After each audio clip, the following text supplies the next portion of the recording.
मैंने एक वीडियो बनाई थी जिसका नाम था कि हम फिल्में कैसे बनाएं। आप लोगों ने देखा होगा। मैं उसमें कह गया था कि हमारे ज़माने में फिल्में समाज का दर्पण होती हैं। जो कुछ भी समाज में होता है फिल्म में दिखाया जाता है। आजकल उल्टा हो गया है। जो कुछ भी वीडियो जो कुछ भी हम फिल्मों में दिखाते हैं, ओटीटी में दिखाते हैं, टीवी में दिखाते हैं, समाज उसको डुप्लीकेट करता है। It has just reversed, which is dangerous for me, for everyone. But there are people in our industry, there are big directors, मैं नाम नहीं लूँगा। एक स्टेटमेंट पढ़ा था, अरे वो फिल्म कोई हमारा कोई ठेका ले रखा है हमने समाज को सुधारने का। और फिल्में जो होती हैं वो इसलिए नहीं बनाई जाती कि हम कुछ समाज में सुधार लाएं, हम एंटरटेन करते हैं। नो साहब, अगर आप कहते हो कि आप एंटरटेन करते हो तो there should be a body who should take away the right from you to make the film. I know it is very bitter for such big directors to be told कि अगर आप कहते हो कि आप कोई भी आप अकाउंटेबल नहीं हो, कि आप कुछ भी बना रहे हो, समाज के युवकों को बिगाड़ रहे हो, और आप ये कहकर उठ जाए, अरे साहब हम तो सिर्फ एंटरटेन करते हैं साहब, हमारा कोई ठेका नहीं है, हम कोई समाज सुधारक नहीं है। अरे साहब आप समाज सुधारक नहीं है तो आप समाज बिगाड़ने वाले भी तो नहीं हो सकते। आपको लगा कि मैं क्यों बिटर हो रहा हूँ? क्योंकि मैंने ये कहा था जबकि ऐसी फिल्में बननी चाहिए जहाँ मैंने बताया कि कहाँ कहाँ शहीद, आन, मुगल आजम, गुमराह, अछूत कन्या से लेकर हरिश्चंद्र से लेकर फिल्में बन के इवन मैंने तारीफ की थी आज के 3 फिल्मों के बारे में। आपको मालूम होगा, मैंने लगान की तारीफ की, मैंने 3 इडियट्स की तारीफ की, मैंने मुन्ना भाई की तारीफ की कि ये this is what should be there. जो समाज में होता है, उन्होंने करप्शन दिखाया है। उन्होंने ये नहीं सिखाया कि 35 टुकड़ों में काटा कैसे जाता है। मुझे उसका इतराज है। अगर आप ये मेकर अगर कहता है कि मैं रिस्पॉन्सिबल नहीं हूं, तो साहब आपके पास ये ताकत नहीं होनी चाहिए। आपकी ताकत छीन ली जानी चाहिए, क्योंकि हमने आपको इतना बड़ा खूबसूरत प्लेटफॉर्म दे के रखा। अब आप बोलेंगे हमने नहीं दिया, पर साहब आपने लिया है। आप हमारे से ऊपर बैठ के आप हमसे कुछ देते हो, और हमारे यहाँ के जो लोअर तबके के लोग हैं, जो नासमझ हैं, जो पढ़ हैं, जो बच्चे हैं, जो यूथ हैं, उसको वो लोग वर्बटम ले लेते हैं। ये बच्चे कल के हमारे देश के कर्णधार हैं। अगर इन बच्चों के अंदर ऐसी बातें डाली जाए जो फिल्म एनिमल में डाली गई थी, मैं आ रहा हूं उस पॉइंट पर कि मैं क्यों आया हूं फिर से बोलने के लिए। फिल्म हिट हो गई है, सुपर डुपर हिट हो गई है, फिर भी मुझे क्यों ऑब्जेक्शन है? आप बोलोगे आपको क्या प्रॉब्लम है सर, पब्लिक ने उसको एक्सेप्ट किया। अरे साहब, पब्लिक ने एक्सेप्ट किया, यही तो मुझे शिकायत है। पब्लिक को आपने एक्सेप्ट करवाया है, पब्लिक वही खाएगी जो आप उसको परोसोगे। आप एक रेस्टोरेंट में किसी को बंद करके बैठा दो और बोलो बाहर नहीं जा सकते, तो उसको वही खाना पड़ेगा जो रेस्टोरेंट में दिया जाता है ना। उसका घर तो नहीं है कि वो मेनू चेंज कर डालेगा वहां पर। तो आप जो फिल्म बना कर दे रहे हो वो पब्लिक लैपअप करती है, तो आप पब्लिक का टेस्ट आपने बिगाड़ दिया है। पब्लिक पहले ऐसी फिल्में नहीं देखती थी। पब्लिक वो फिल्म देखती थी जो एक पूरी का पूरा परिवार साथ में बैठ के देखे, बाप दादा दादी, बेटा बेटी, बहू, सब साथ में बैठ के देखे, और किसी की नज़र चुराने के बीच में नहीं है। आज ऐसे सीन्स आते हैं कि लोग एक दूसरे को देखते हैं कि हम कहाँ बैठ गए, कैसे मैं अपने बच्चे को मुंह दिखाऊंगा। साहब, वही मेरे को शिकायत है कि आज आपको वो अधिकार दिया गया है, आपको वो आयाम दिया गया है, उससे आप नहीं बच सकते। फिल्म मीडियम भले एक इंडिपेंडेंट एंटिटी है, जिसके पास 10 करोड़ है, वो फिल्म बना के डाल सकता है, लेकिन साहब सेंसर बोर्ड क्या है, कहाँ है, किधर है? क्या सिखा के आपने सेंसर बोर्ड को रखा हुआ है? आप भले कह सकते हो कि भाई हमारा तो अभिव्यक्ति की आज़ादी है। सेंसर बोर्ड बोलेगा सर, अभिव्यक्ति की आज़ादी का मतलब ये नहीं कि हमारे यूथ को बिगाड़ो। वो यूथ जिसको मोदी जी कहते हैं 25 साल के बाद हमारा देश सबसे बड़ा युवा देश होगा, उसको अगर ऐसी बातें उसके दिमाग मेमोरी है, दिमाग में मेमोरी है, स्टोर करती है। 35 टुकड़े काटने वाले आदमी ने ओपनली कहा था कि मैंने ये आइडिया एक वेब सीरीज से ली थी। मेरे को वेब सीरीज में देखा कि कैसे काटना चाहिए, कैसे उसको फ्रिज में रखना चाहिए। दिस इज प्रूविंग दैट समाज का दर्पण नहीं है। समाज को आपने अपना दर्पण बना दिया है। आप निर्भया कांड रेप हो जाते हैं, उसको भी जितने बच्चे हैं उन्होंने फिल्मों से देखा हुआ है सब कुछ। कोई दिमाग इतना नहीं होता, शातिर नहीं होता है। शातिर बनता है जब गुरु नहीं होता है, तो शातिर बनता है। गुरु से वो आध्यात्मिक लेवल पे सीखता है। अगर वो नहीं पढ़ता, अगर वो सिर्फ पिक्चरों को, गूगल को अपना गुरु बनाता है, तो उसका दिमाग वही करेगा जो उसके अंदर देखा गया है। सो इसीलिए जो कुछ दिखाते हो आपकी रिस्पॉन्सिबिलिटी है। मैं बात करूंगा इस फिल्म की। मैं आया हूं, आप कहेंगे बहुत लेट आया है साहब, लेकिन साहब आया हूं, देर दुरुस्त आया हूं, क्योंकि मैंने फिल्म अभी तक नहीं देखी, लेकिन मैंने फिल्म को डिस्कस किया, मुझे सब कुछ बताया गया है। सर आप ये फिल्म देखते तो आप और भी ज़्यादा बोलते, लेकिन आपको बता दूं इस फिल्म में ये, और मैं हैरान हो गया कि ये फिल्म, और मुझे अंदाज़ा तो था, मैंने कहा भी था एक बार बीच में पिछली बार में, कि एक आदमी अपने बाप के किसी ने बाप को बुरा कहा या कुछ कहा, और आप एक बहुत बड़ी गन भी नहीं, मशीन गन भी नहीं, आप एक इतनी बड़ी जो मिलिट्री भी यूज़ नहीं करती हो, कि रैम्बो यूज़ करता है, उसको लेके आप पहुंच जाते हो। कहाँ है पुलिस? क्यों वो करके निकल गया? आप बोलोगे बड़े बाप का बेटा था। ऐसा आज बड़े बाप के बेटे भी सीबीआई और पकड़े जाते हैं, एनसीबी में पकड़े जाते हैं, चाहे वो बड़े बाप के बेटे हों, लेकिन पकड़े जाते हैं। आप ये दिखाना चाहते हो कि you can get away with this kind of scene जो हमारा इस फिल्म का हीरो करता है। लोग अप्रिशिएट कर रहे हैं, सर हम उसके अंदर का एनिमल दिखा रहे हैं, पर आप एनिमल क्यों दिखा रहे हैं? उसके अंदर का भगवान क्यों नहीं दिखा रहे? आप क्या चाहते हैं कि लोग उसके एनिमल को देखें और खुद के अंदर भी उसी एनिमल को पैदा करने की कोशिश करें? एक बच्चा अगर गांव में कहीं कस्बों पे जाके अगर किसी ने उसके बाप को कुछ कह दिया, क्या वो गन लेके पहुंच जाएगा, मार देगा उसको? ये अमेरिका में होता है ना, जो एक 18 साल का बच्चा, 3-4 केसेस अमेरिका में आए, गन लेके पहुंच गया और उसने अपने स्टूडेंट्स को मारा जिसके साथ वो शायद खेलता होगा। क्यों? क्योंकि वो शायद ड्रग्स लेता होगा, दिमाग फिर गया होगा, किसी से कुछ उसकी बात हुई होगी। साहब क्या आप वो मनोविज्ञान आप हमारे हिंदुस्तान के लोगों को देना चाहते हैं? ये चीज़ हमारे देश में नहीं होती कि हर जगह पर गन मिलती है। अमेरिका में हर शॉप में आपको टॉय गन नहीं रियल गन मिलती है साहब। क्या आप चाहते हैं हमारा देश भी वैसा हो जाए जहां पर आप देखें कि रणवीर कपूर जो बड़ी गन को लेके आता है, गांव के बच्चे जिनका दिमाग फिर चुका है ऑलरेडी, वो ऐसी गन को ढूंढेंगे, अरे देखो हीरो ने किया था मैं भी कर सकता हूं। और कहाँ रहेगा कानून, कहाँ रहेगा मर्यादा, कहाँ रहेगा बाप, कहाँ रहेगा गुरु, कहाँ रहेगा आपका बहन भाई? मुझे हैरानी है कि अगर ये सब चीज़ इस फिल्म में हैं, अगर, क्योंकि मैं देख नहीं चुका हूँ, मैं देखता भी हूँ, देख नहीं पाऊंगा, मुझे मालूम आधे में उठ जाऊंगा। पठान को भी मैं आधे में उठ गया था, क्योंकि मुझे लगा माइंडलेस, कोई कहानी नहीं, कहानी के बगैर फिल्म नहीं बनती सर।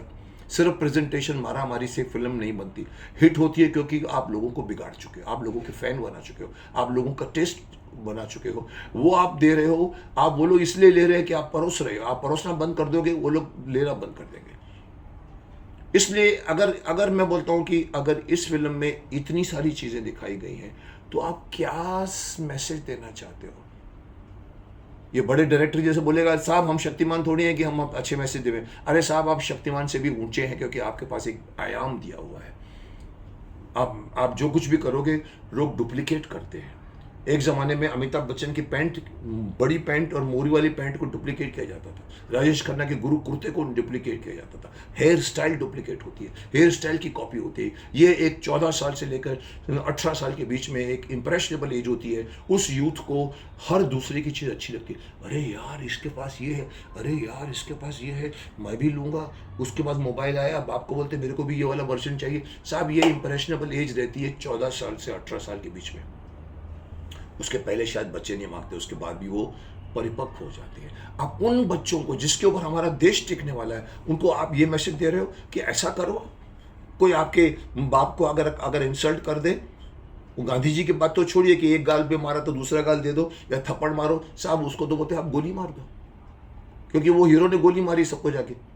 ऐसा नहीं होता और ऐसा होना भी नहीं चाहिए। मैं क्यों बोल रहा हूँ? क्योंकि कई लोगों ने इस फिल्म को हिट बनाया। मैं पूछना चाहता हूँ कि उन्होंने तो हिट बनाया है, उनको तो कुछ भी देखने को चाहिए। उनको तो मैं पब्लिक को भी कहना चाहता हूँ कि इतना मत बिगड़ो साहब। शक्तिमान देखो, रामायण देखो, महाभारत देखो, लेकिन ऐसी फिल्म को आप हिट करोगे। आपने आदि पुरुष को नकार दिया था ना, क्योंकि वो आपकी आस्था से क्लैश कर रहा था। लेकिन ये आपके जाति की जिंदगी में, आपके मनोरंजन के नाम पर एक ऐसी प्लेट बना के दी है जिसके अंदर गंदगी के सिवा कुछ नहीं है, और आप उस प्लेट को खा जाते हो। कसूर आपका है। मैं पब्लिक को भी कसूरवार कहना चाहूँगा। आप क्यों हिट करते हो ऐसी फिल्मों को? ऐसी फिल्मों को हम जैसे आदमी सिर्फ बोलते हैं, आप भी बोलिए। तो पब्लिक तो कसूरवार है जिसने इस फिल्म को हिट बनाया, पर सबसे बड़ा कसूरवार साहब सेंसर बोर्ड है। ये सेंसर बोर्ड कहां है? आदि पुरुष को पास कर दिया था, हनुमान जी के टपोरी डायलॉग पास कर दिए थे, चमड़े के जूते पास कर दिए थे। मेरे मुंह से गुस्से में निकल गया था कि कैसे पास करते हैं आप, क्या करते हैं, आपका औचित्य क्या है सेंसर बोर्ड का। मैं जब चेयरमैन था चिल्ड्रन फिल्म सोसाइटी का, तो मैं कैम्स कॉर्नर में जो फिल्म डिवीज़न की बिल्डिंग थी उसमें मैं शायद 8वें माले पर होता था और 9वें माले पर सेंसर बोर्ड होता था। मेरे ऊपर ही बैठते थे वो लोग। वही सेंसर बोर्ड, मुझे हैरानी होती है कि कैसे पास करते हैं, क्या मापदंड है किसी फिल्म को पास करने का। इतिहास को रॉन्ग दिखाया गया फिर भी पास कर देते हो, वल्गैरिटी दिखाया गया फिर भी पास कर देते हो, धर्म के खिलाफ बताया गया उसे भी पास कर देते हो, और यहाँ पर आपने क्रूएलिटी के नाम पे, अश्लीलता के नाम पे दुनिया भर की चीज़ें परोसी हैं, उसको भी आप पास कर लेते हो। मेरे मुंह से उस वक्त गुस्से में निकल गया था कि आप कैसे पास करते हो, क्या लेकर पास करते हो। मुझे नहीं बोलना चाहिए पर मेरे मुंह से निकला था, मैं कबूल कर रहा हूँ। मैंने कहा था क्या लेकर पास करते हो, क्या लेकर पास करते हो। कई लोगों ने मेरी बातों को समर्थन किया था, सर सेंसर बोर्ड को निकाल देना चाहिए। सर सेंसर बोर्ड चाहिए, सेंसर बोर्ड नहीं होगा तो ये अंकुश, जब घोड़ा हाथ में नहीं होता तो घोड़ा कहीं ना कहीं जाता है, गाड़ी आपके हाथ के अंकुश में नहीं होती तो कहीं भी ठोक देगी, 25 लोगों को आप कुचल के निकल जाएगी। सर उसके पास अंकुश चाहिए होता है, गाड़ी वाले के पास भी। अब आप बोले कि मैं क्यों इतना कुछ बोल रहा हूँ, तो साहब मैं आपको बताता हूँ इस फिल्म में क्या क्या है जो नहीं होना चाहिए था। मैंने किसी के साथ बैठ के घंटा भर डिस्कशन किया और मेरे को बताया गया सर इस फिल्म में ये है और ये फिल्म कैसे पास हो गई और क्यों पास हो गई। सर इसके अंदर पॉइंट्स दिए हुए हैं, इसमें औरत जाति का अपमान किया गया है। पूरी फिल्म में आपको लगेगा कि औरत जाति का अपमान है, ये कैरेक्टर अपमान करता है। इसका मतलब ये है कि डायरेक्टर भी तो अपमान करवाना चाहता है, सिखा तो रहा है कि आप औरत कुछ नहीं होती, आपके पैरों की जूती है वो। एक औरत को तो अपने जूती को चाटने को बोलता है साहब, ये सब चीज़ आप दिखाएंगे। सो पहला पॉइंट है कि औरत जाति का अपमान किया गया है इसके अंदर। कौन कौन से सीन में अपमान किया आप सब जानते हैं क्योंकि आप देख चुके हैं सब। नग्न अवस्था में दिखाया गया है औरत को। सेंसर बोर्ड कैसे पास करती है? सेंसर में तो एक डेफिनेटली एक अंकुश है कि हम न्यूडिटी नहीं दिखाना चाहते, नहीं दिखा सकते। यहाँ दिखाया गया है अपने जूते चाटने को बोलता है हीरो। आपको याद है एक सीन होगा जिसके अंदर बोलता है मेरे जूते को चाटो। एक शायद उसकी पत्नी थी या कौन था या गर्लफ्रेंड थी या कोई भी थी, जूते को चाटने को बोलते हैं। औरत को इंसान नहीं बल्कि वस्तु के रूप में दिखाया गया है। यस, अगर आप देखिए इसका जो इन्होंने जो कैरेक्टराइजेशन किया है उसमें औरत को वस्तु है, ये तो इस्तेमाल करने वाली वस्तु है, ऐसा फील करके ये इस बड़े बाप के लड़के को दिखाया। मैंने किसी को पूछा सर पुलिस नहीं है वहाँ पर जब वो इतनी बड़ी गोलियां चलाता है? बोला साहब बहुत बड़े बाप का लड़का है वो सर। अरे पर मेरे को लगा नहीं हिंदुस्तान में कोई ऐसी जगह है जहाँ कोई बड़े बाप का लड़का कुछ भी कर सकता है, आंसरेबल होता है। चौथा पॉइंट जो है औरत को, अब माफ़ करना ये मेरे मुंह से वर्ड भी नहीं निकलता, लेकिन औरत जिस माहवारी से गुजरती है, जिनको मंथली बोलते हैं, मंथली उनका जो एक पीरियड सर्कल होता है, उसके बारे में उसके तथ्य को गलत रूप में प्रस्तुत किया गया है। एक डायलॉग है उस फिल्म में, मैं रिपीट नहीं करूँगा पर आपको याद होगा कि उसको गलत तरीके से पेश किया है। इसके अलावा एक है कि घिनौने ढंग से सेक्स को भी दिखाया, पर घिनौने ढंग से दिखाया, घिनौने ढंग से प्रस्तुत किया है। नेक्स्ट पॉइंट है कि महिलाओं से ऐसे डायलॉग बुलवाया है जो बहुत ही अशोभनीय है। भरी पब्लिक में वाइफ के साथ सेक्स करता हुआ दिखाया है उनमें। Correct me if I am wrong. हिंसा का क्रूर प्रदर्शन है, जगह जगह पर आज जाता है और जैसे कि वो एक डिक्टेटर है और वो किसी कंट्री में जहाँ पर आपने देखा होगा डिक्टेटरशिप कुछ भी कर लेते हैं, ऐसा वो घूमता है क्योंकि लोगों को लगा कि बहुत योद्धा है। साहब योद्धा नहीं है वो कैरेक्टर बिगड़ा हुआ इंसान हो गया है और बिगड़े हुए इंसान को आप ग्लोरीफाई करके उसकी फिल्म को सुपर डुपर हिट बनाते हो। ये मैं पब्लिक से पूछ रहा हूँ और सेंसर बोर्ड से पूछ रहा हूँ, क्या दिखाना चाहते हैं आप? क्यों पास करते हैं ऐसी चीज़ों को? बच्चे तक के हाथ में मशीन गन दिखा दी गई है। देखिए मशीन गन, मैं कई बार अपने गेम्स के बारे में बोलता हूँ जो हमारे यहाँ पर बच्चे खेलते हैं। ये गेम्स खेल खेल के बच्चे बड़े हुए हैं, लेकिन मैं हमेशा इसको ऑब्जेक्ट करता हूँ। शक्तिमान भी ऑब्जेक्ट कर चुका है कि अगर आप ये गेम्स खेलोगे बच्चे को तो 8 साल, 4 साल, 5 साल, 3 साल, 2 साल की आर्ट्स को पता नहीं है। उसको तो सिर्फ ये है कि उसने मारा, ढूम गिर गया, मारा, ढूम गिर गया, मारा, ढूम गिर गया। वही बच्चा जब 18 साल का होता है तो वो गन लेके क्लास में पहुंचता है, वो वही करता है जो गेम्स में कर चुका था। उसको ये नहीं मालूम कि जो गिरेंगे तो उठेंगे नहीं। वहां तो वो गिर जाते हैं, फिर ट्रेनिंग करके खड़े हो जाते हैं। सो बच्चों के हाथ में मशीन गन दिया आपने, क्या क्या क्या मैसेज दे रहे हैं आप? नेगेटिव थिंग्स को ग्लोरीफाई किया गया। यस, जो मैं सारे पॉइंट बता रहा हूँ ये नेगेटिव है, उसको ग्लोरीफाई किया गया है। फिर उसके बाद में ये कि अगेन वही ऑलमोस्ट न्यू दिखा रहे हैं, गर्लफ्रेंड को दिखा रहे हैं। क्या अधिकार दे दिया है सेंसर बोर्ड ने इनको। फिर उसके बाद में एक और है, मिसबिहेव करता है वाइफ के साथ में। वाइफ को भी मैंने भी सुना है, मैंने भी पढ़ा भी है क्रिटिक्स में। वाइफ के साथ जो उसके डायलॉग्स है, वाइफ उसको बहुत सुनाती भी है, बट जिस तरह से वो वाइफ को ट्रीट करता है, अगर हर पति अपनी वाइफ को ऐसा ट्रीट करने लगे तो हमारे हिंदुस्तान क्या होगा।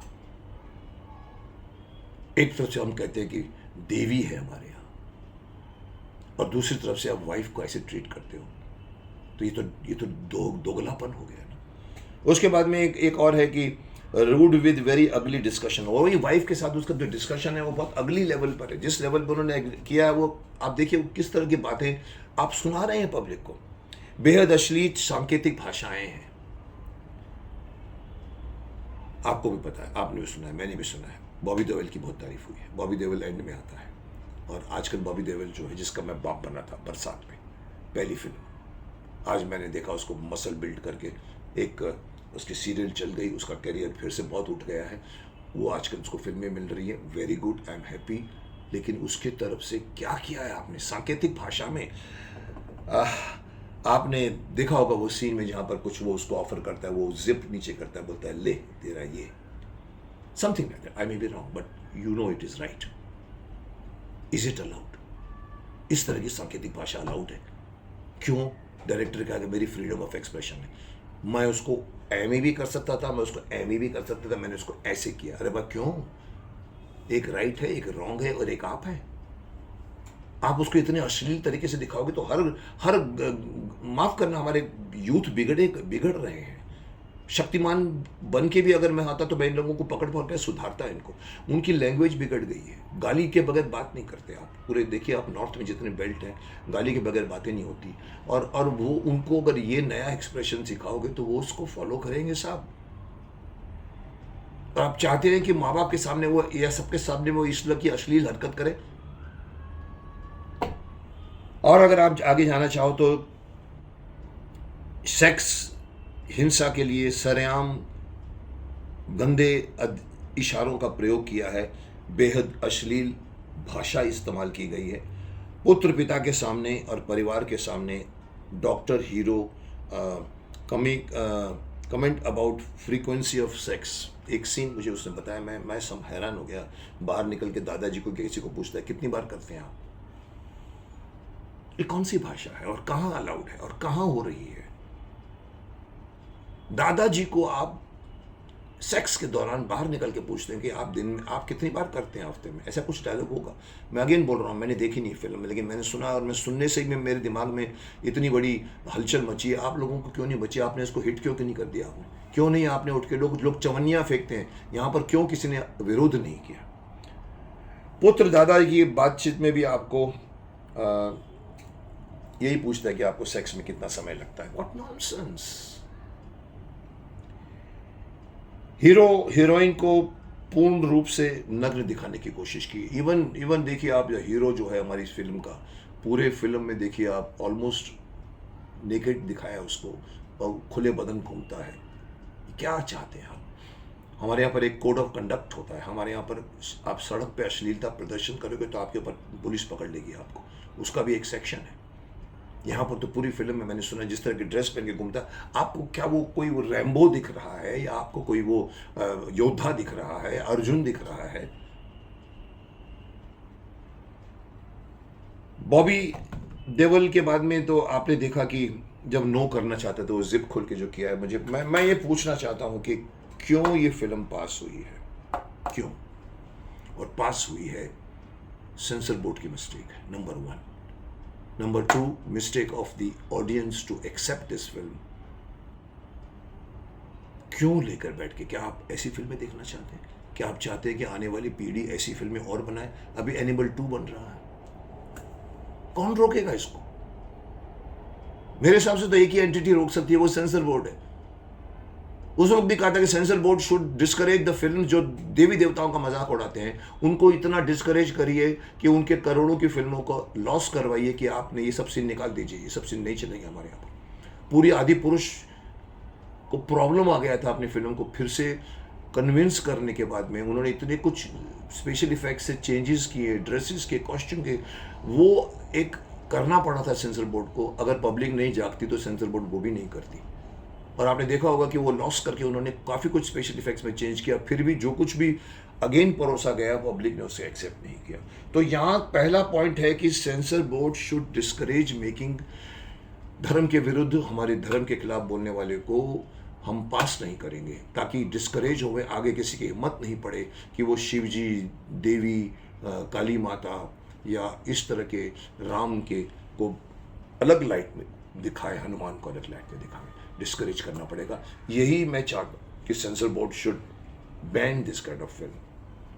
और एंड में मैं अपनी बात को करने के लिए एक सिमिली यूज करना चाहूँगा जो कल हुई है। कल हमारे यहाँ पर राम लल्ला का गृह प्रवेश हुआ है, प्राण प्रतिष्ठा हुई है। 500 सालों के बाद में एक मंदिर जो हमने मांगा था नहीं मिला, इस बार हमको मिला है। तो राम मंदिर द्वारा, अयोध्या द्वारा समाज में को बनाने की कोशिश हो रही है। मैं कह रहा हूं कि ये कल का शुरुआत, कल की दुनिया की शुरुआत is the beginning of Ramraj, जहां पर ताले नहीं लगते थे घर के अंदर, लोग घूमते थे ऐसे ही, उनको डर नहीं था चोरी का। आज तो माफ करना, बड़े से बड़ा लीडर, छोटे से छोटा लीडर भी बुलेट प्रूफ कार में घूमता है। रामराज में घर तक खुले रहते थे, कोई चोरी की सोचता तक नहीं था। राम मंदिर के द्वारा उस बात को आगे बढ़ाया जा रहा। आज हिंदू जागा है, कृष्ण का मंदिर बनेगा आगे जाके, सनातन धर्म को आगे किया जाएगा। सो यहां पर एक तरफ राम मंदिर द्वारा समाज को बनाने की कोशिश की जा रही है, और दूसरी तरफ फिल्मों द्वारा समाज को भीषण तरीके से तहस नहस करने की कोशिश की जा रही है, जिसका सबसे बड़ा एग्जाम्पल फिल्म कॉल्ड एनिमल है। जो अच्छे मैसेजेस हम मंदिर बना के, प्रूव करके कर रहे हैं समाज को सुधारने की, आप ऐसी फिल्मों को समाज में डालकर समाज को तहस नहस कर देंगे साहब। और मैं जो बोल रहा हूं उसका कोई वर्ड आप रॉन्ग मुझे साबित नहीं कर पाएंगे। सो आई हैव कम टू से कि सिर्फ फिल्म का सक्सेसफुल होना, 100 करोड़, 200 करोड़, 300 करोड़, 500 करोड़ में दाखिल होना, ये अच्छाई का प्रमाण नहीं है। It is not the criteria of the quality. गंदी, अश्लील, कैबरे वाली फिल्में या डाल दो, सेंसर अलाउ करे, वो फिल्म चलेगी। सो मेरा ये कहने का मतलब है कि अगर वो फिल्म 300 करोड़ की किया, सब बोलते हैं हिट है साहब, हिट है साहब, हिट है साहब, लेकिन साहब उसकी क्वालिटी क्या है, आपको कोई एतराज नहीं है। So quality is not denoted by how much money they are making. In fact you should make arrangements in the future that ऐसी फिल्में बनाने का कोई साहस ना करे। उस फिल्म को भले पब्लिक के ऊपर मत डिपेंड कीजिए कि पब्लिक जनता जनार्दन है, पॉलिटिक्स में चलेगा। पॉलिटिक्स में पब्लिक जनता जनार्दन है, मैं मानता हूं। जनता जिसको डिसाइड करेगी उसको बनाएगी पार्टी में, चाहे कुछ भी करो। लेकिन सर, फिल्मों को बनाने का श्रेय या हिट कराने का श्रेय जनता जनार्दन को मत बनाइए साहब।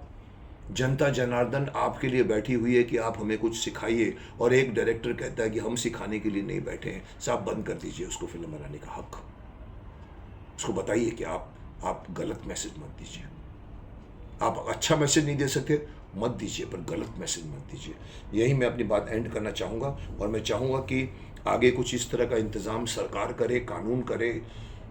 ये मॉरलिस्टिक लेक्चर नहीं दे रहा हूँ, ये बहुत इंपॉर्टेंट लेक्चर दे रहा हूँ। ताकीद कर रहा हूँ कि आने वाला कल बिगड़ सकता है अगर आप इस तरह की अमेरिका में हो चुका है, अमेरिका में कुछ भी अलाउड है।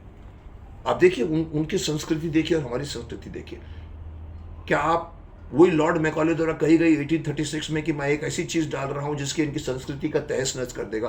आप क्या यहां पर यह प्रूव करना चाहते हैं कि ऐसी फिल्में बनाऊंगा इनकी संस्कृति की ऐसी की तैसी अहमी कर दूंगा? क्या आप अलाउ करोगे? सो सी टू इट कि कुछ तरह से कैसे भी करके, मुझे नहीं मालूम कैसे करके, शक्तिमान अगर मैं होता तो मैं तो कर चुका होता। शक्तिमान मैं नहीं हूं। आज मोदी जी शक्तिमान है, बीजेपी शक्तिमान है, शासन उनके हाथ में है, ऑर्डर्स उनके हाथ में है, फिल्म इंफॉर्मेशन मिनिस्ट्री को के हाथ में है। They should become strict with what kind of films should be made, जो मैंने पिछले वीडियो में कहा था कि फिल्में कैसे बनाएं। So I would like to end my saying again, फिल्में ऐसी ना बनाएं, फिल्में ऐसी बनाएं।